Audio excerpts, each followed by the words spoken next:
Hi, Juliana. I'm Jillian. Sorry, Jillian. Juliana's Juliana's gone. just, oh, Juliana. Yeah, right. How are you, Jillian? It's really great to I'm meet you. good. It's How are awesome to meet you? you. Yeah, I'm good. Thank you very much. I've seen so much about you and you're doing awesome work, and I'm really privileged to be here today to speak to you. Oh, thank you. Yeah, you're a woman after my own heart. I have passions in the same area as you. And I was, Excellent. like I'm really impressed with the way you bring it to the authorities about big pharma, big food, um, big insurance, all that kind of stuff. And I was wondering if I can ask you a few questions. Yeah, absolutely. Yeah. Okay, my first one. I know that at 13 you were overweight and you embarked on uh, martial arts, and that changed the course of your life, really. It gave you a better eating regime. But I want to know, what was the real clincher, the catalyst that made you turn towards advocacy and activism in the area of nutrition and all that stuff. It's been a very organic journey for me. So I was a troubled kid. I was struggling with my weight. I was utilizing food as a defense mechanism, a coping mechanism.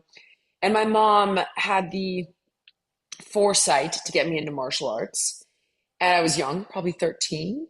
It took many years for it to really take root. But when it did, I was able to turn my health around and I became passionate about helping other people do the same, utilizing fitness and health as a path to empowerment, if you will. So I Yeah. became a trainer, a nutritionist, and I opened a sports medicine facility. I ended up getting on a television show, so I got a much bigger megaphone and platform to get out my message.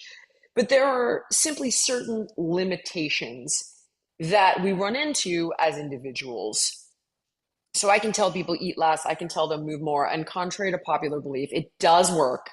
You will lose weight, you will become more fit, you will have an improvement in your biomarkers, and if you use common sense with your food choices, those positive results will be exponential. However, the reason so many people have a hard time acting upon this very simple, straightforward advice is because the system is rigged.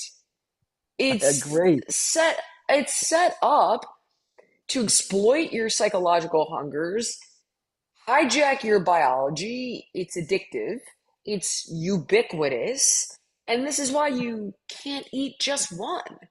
People are not weak or lazy or stupid. We're That's seeing exactly. chronic. Oh, sorry, go ahead. My apologies. But yeah, No, I'm it's agreeing so they with need you. help. Yeah, I'm agreeing with you. That is the system that's the problem. And people are like, they they just don't understand. They don't know. They're not taught. The system's teaching them something different to what you and I are teaching people. And so they're Yeah, it struggling, is. fighting those habits and everything, and all the advertising that's coming at them, it's just everywhere. And so It it's really is. hard for people to change. Yeah, they And the don't understand narratives work why. against it. No. And then when you're told, like, oh, no, no, no.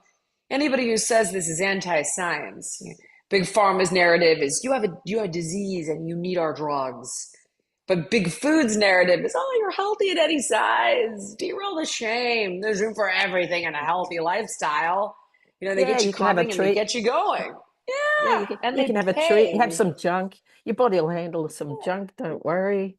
But Yeah. yeah, but it's everywhere, and our food is devoid of any nutritional value, and that is the problem. Yeah, it's a big concern. Yeah, I'm with you on that one. Absolutely. Um, so yeah, it was just a progressive thing that you got into advocacy and activism in that area. Yeah, just That's really the idea is how do you layer up change? So mm, a personal level is important, but adding the systemic component is also critical. yeah, it's about empowering people, but like our message is being eroded all around us, so that makes Yeah. our job harder. So that leads me to my next question. You've put out 20 DVDs, 9 books. I'm assuming this is correct. A podcast I'm like, wow. and numerous TV broadcasts. What's next? Very focused on the podcast. Just moved the podcast over to Bill Maher's network, Club Random. Put it on video. It's been on audio for a decade. Mm, And the goal is to expand the conversation into other areas of wellness, not just physical health, fitness, and nutrition, but mental health, the health of your relationships, parenting our kids, financial well-being, etc. Having those very difficult conversations that people are afraid to have, I want to have. So growing that brand is on the forefront for me right now. We're launching a line of fitness equipment at Walmart, which is great.